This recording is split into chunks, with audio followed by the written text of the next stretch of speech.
So I guess I would start to think about what are the trends in or common features of questions that you don't like. So obviously LSAC is masterful at complex wording, at burying the main point in things. And so I think a lot about logical reasoning in particular here. I think about ways they ramp up the difficulty of logical reasoning questions. So things like failing to use indicator words for evidence and conclusion, burying the conclusion in the middle of the stimulus, using annoying words like unless, except, until, without that are not clearly necessary indicator words or sufficient condition indicator words.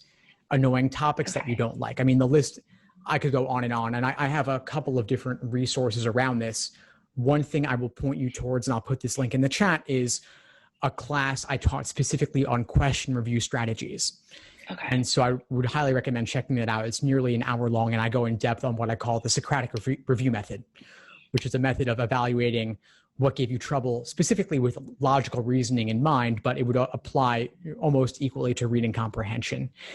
Games would be different. Games I would focus more on if you could have made more inferences up front or gone deeper in deductions in terms of making more main diagrams up front or using more previous work. And by the way, tomorrow night, I'm doing a class on reading comprehension with an eye towards review. So I would highly recommend attending that.